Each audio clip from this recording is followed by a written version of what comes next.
सभी बच्चे तालियां बजाएंगे, अनुमोदना करेंगे।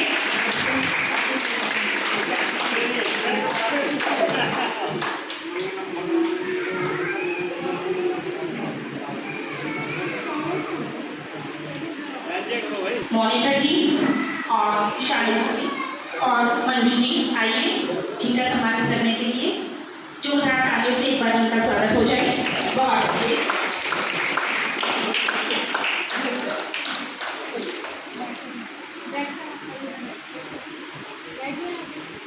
मल्लम भगवान वीरो मंगलम गोत्रमोकड़ी मल्लम मंगलात्यो जय धर्मोस्तु मंगलम।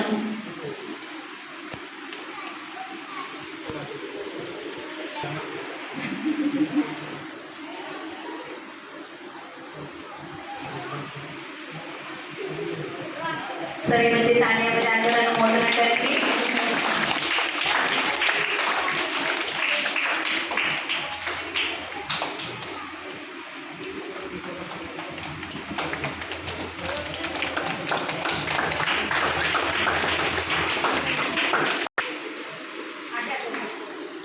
रमो जिडाड़म,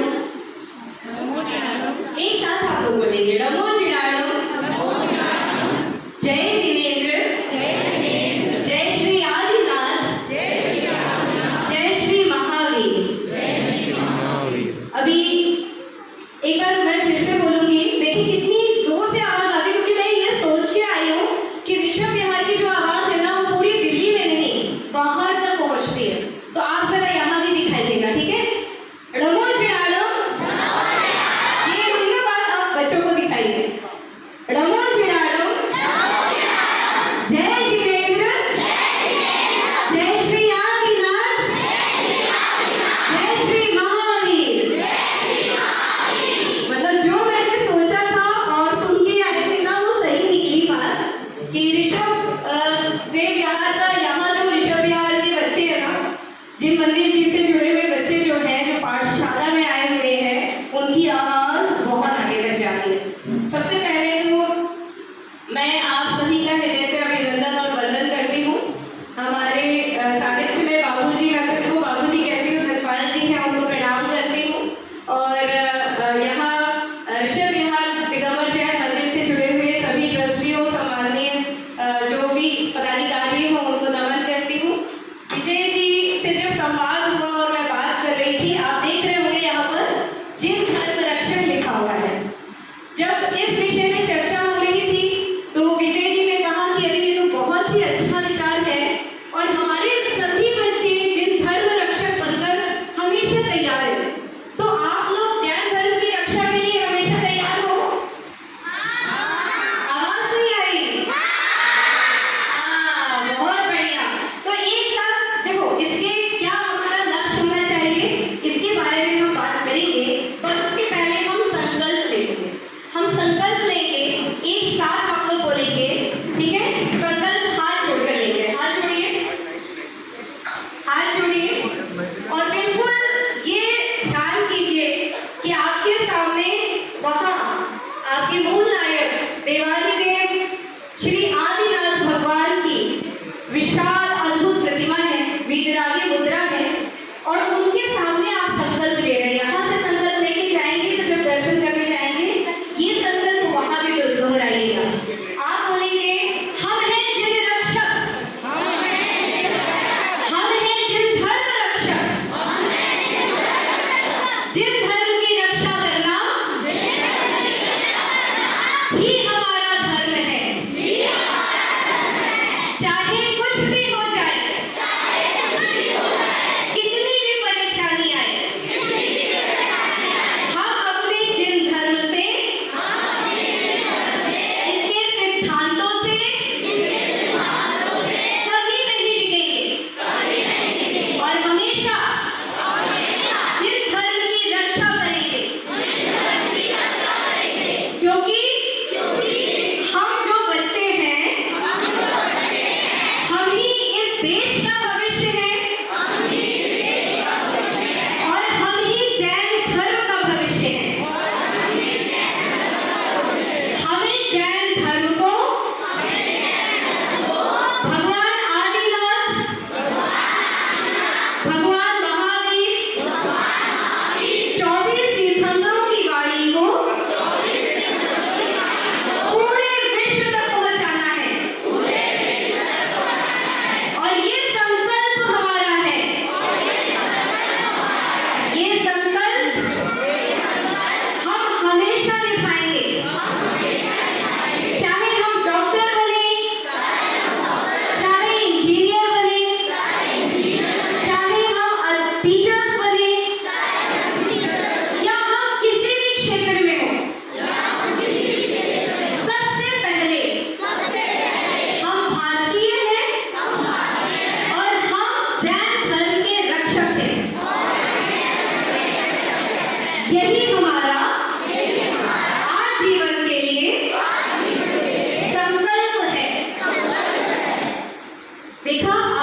दिया, भारत की भाषा दी और भारत की लिपि भी दी ना। और आपको पता है ऋषभदेव भगवान की, ऋषभदेव जब राजा थे उनकी एक पुत्री थी सुंदरी, उनको उन्होंने अंक विद्या सिखाई। जो गणित आप आज पढ़ते हो ना, उसका प्रारंभ भी ऋषभदेव भगवान ने किया था। तो ये बात, ये चार बातें हमेशा याद रखना।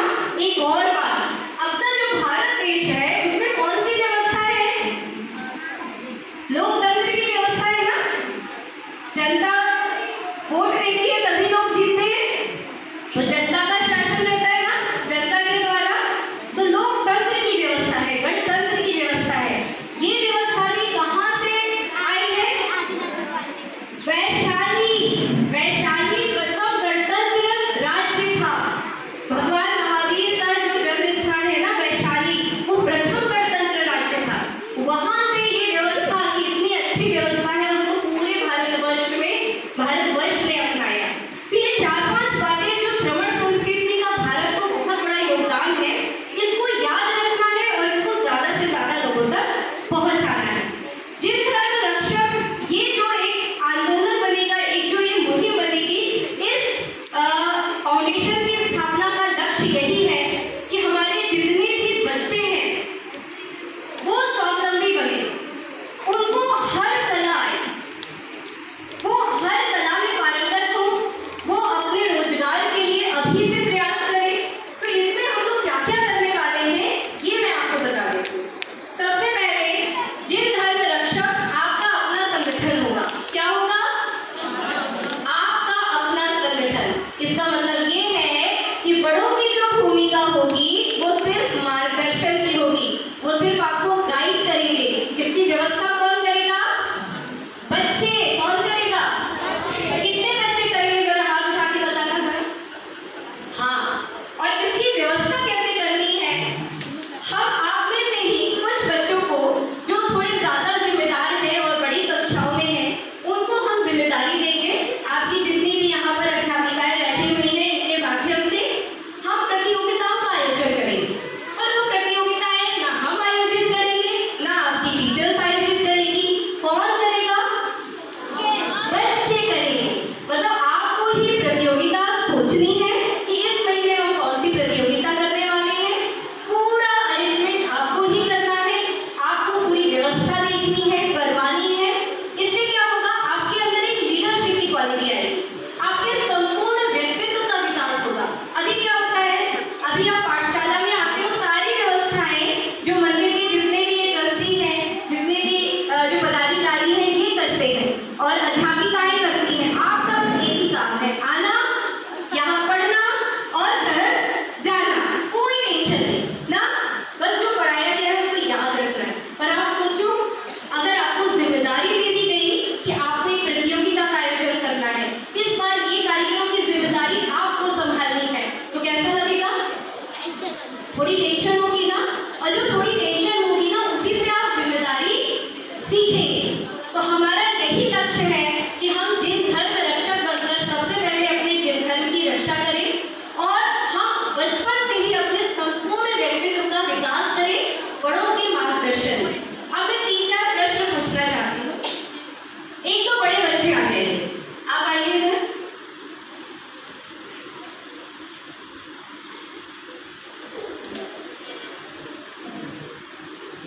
आपका शुभ नाम? सक्षम। किस क्लास में पढ़ते हैं? अभी 12th में है। कभी ऐसा हुआ कि आपने सोचा हो, अभी आपने जितना भी जो आपका खर्चा होता है वो सब कौन दे? स्कूल की फीस से लेके सब कुछ पापा ने।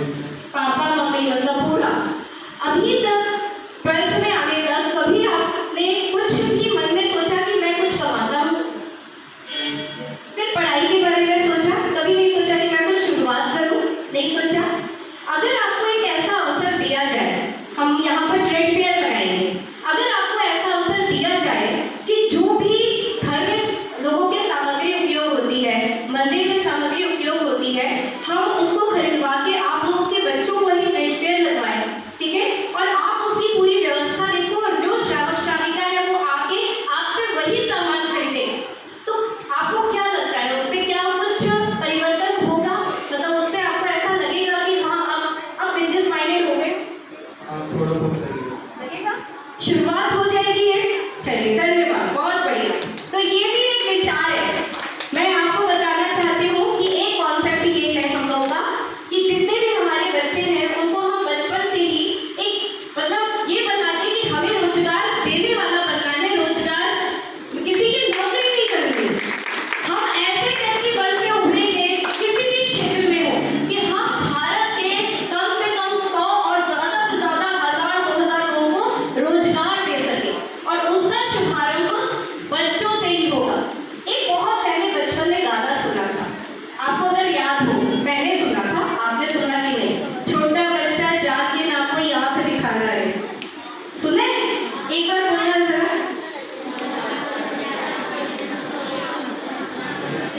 छोटा